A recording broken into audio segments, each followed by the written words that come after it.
Hey,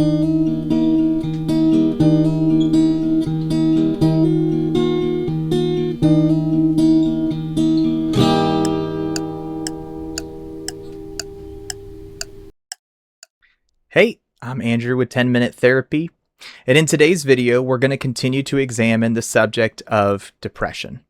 Now, in our last video, we started with what is depression and really tried to start off by just defining some terms and symptoms, but you may have left the last video with more questions than answers. Part of that was by design, but today's video, we want to actually move more into some answers, and specifically, how do we combat depression? Something that's so common, unfortunately, in our world.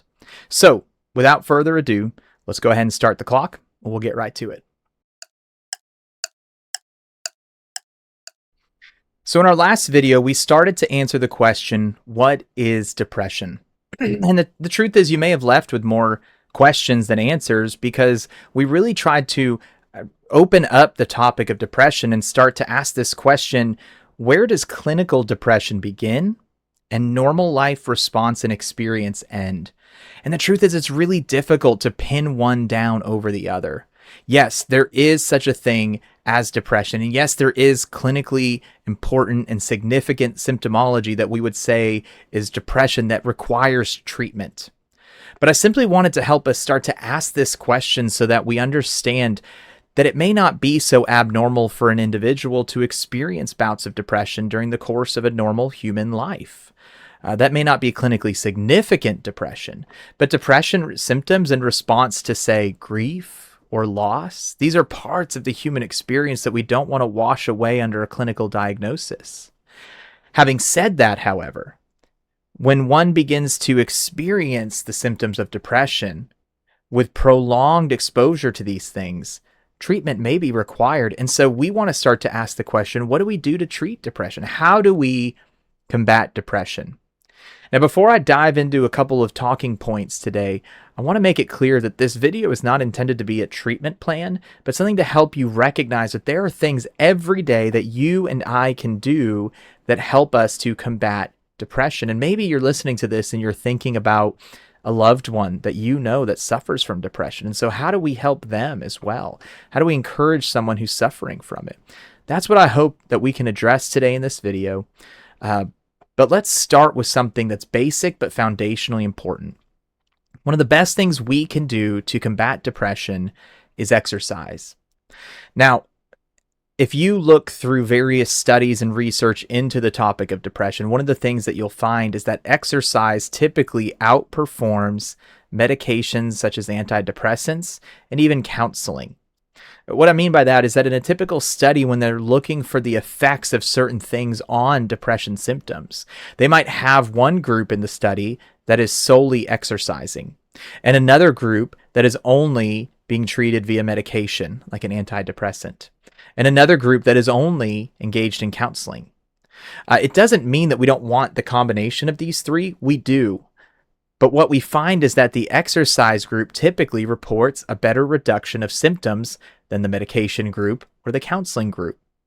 And so exercise becomes this really foundational piece of the puzzle in combating depression, whether it's you who experience depression symptoms or a loved one that you worry and care about. We want to make sure that we get exercise in there. Now, I tell all my clients, I'm not a doctor, so please talk to your doctor before you engage in any kind of exercise regimen. But let's be clear, exercise doesn't have to mean being a professional athlete or engaging in marathon training or anything crazy like that. It could be as simple as going for a walk. And that's something we can do almost every day.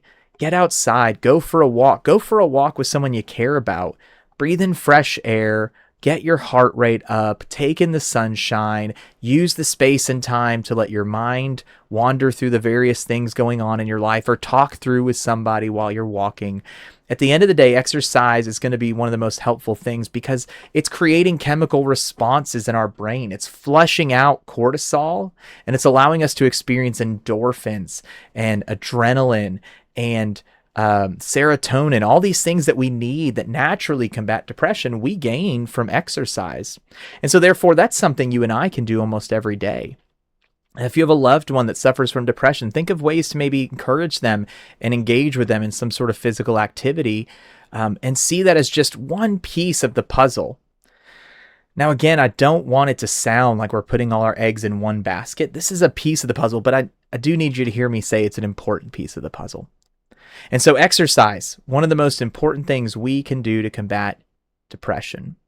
But another one that's incredibly important would be social connectedness. Now, as we talked through the symptoms of depression in our last video, what you might have heard is that individuals, as they sink farther into the depression stages, they not only quit engaging in hobbies and interests that they once enjoyed, they not only quit engaging in self-care, but they more and more isolate themselves.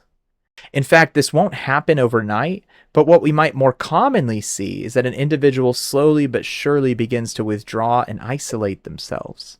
So therefore, one of the most important things to combat that is social connectedness. Think of it this way. If you struggle with depression or have experienced it in different seasons, you might think of that social isolation as a red flag that warns you, hey, I'm beginning to fall into this pattern again. So let me very intentionally combat that by going scheduling that dinner with that friend I've been wanting to catch up with. Or maybe we plan a family night and connect and have a meal together and play games. Maybe I go and make some sort of outside plans with a friend, and so I get both physical exercise and movement, but I'm also getting social connectedness. See, the truth is, not only are we creatures that are designed to be physically active, and therefore to remove that leads us down a depression spiral, but we are also creatures designed to be socially connected. We are designed to be engaged and connected with one another, to make eye contact, to experience compassion and empathy for the person that I'm looking at. When we remove that through isolation and withdrawal, we remove an essential piece of what it means to be a human being. So if you were a loved one, suffer from, struggle with depression, I can't recommend enough that you find intentional time to connect with friends and loved ones. If it's someone you care about that you know might suffer from depression, maybe think of ways to encourage them. Plan an outing, plan something that they might say yes to, that you can get them engaged and connected. If it's a loved one that suffers from depression and they won't attend social outings, go to that loved one. Be the person to connect with them. Go to them, look them in the eye, listen to them, spend time with them. Experience compassion and empathy for them in their presence. These are the kinds of things that help start to rewire our brains in very healthy, informative ways, and absolutely helps combat depression.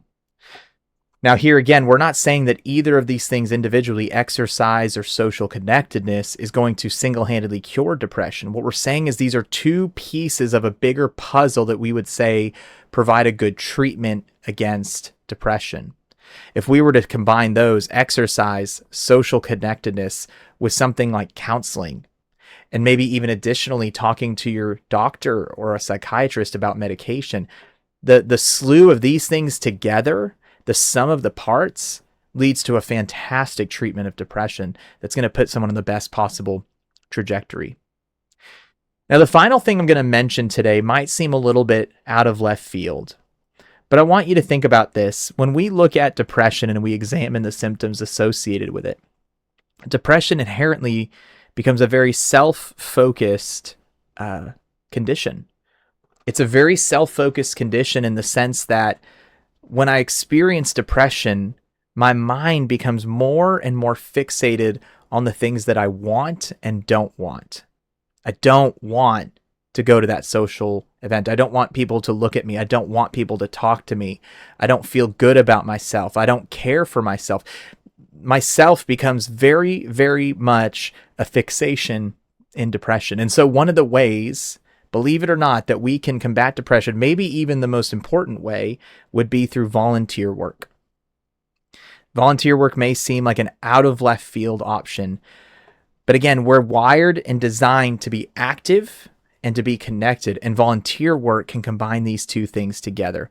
Think of it this way. If I'm struggling with depression, but for an hour a week, I go and volunteer at a homeless shelter, For that 1 hour a week, my focus is not on myself. For that hour a week, my focus is not on how I feel.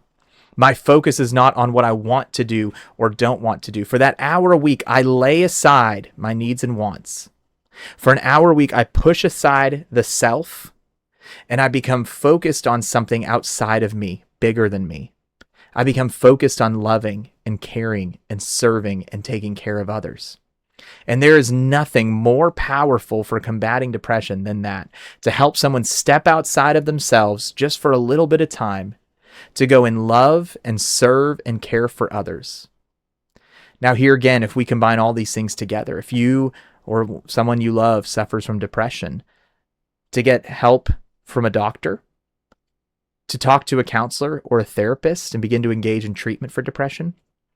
And then on top of that, to care for the things that you have control of, exercise, social connectedness, and volunteer work. Right there, you have a beautiful picture of how all these pieces connect together to help you or this loved one start to walk out of the stubborn darkness, as Dr. Ed Welch calls it. I hope this video is helpful in just bringing to light that there are things you and I can engage in every day.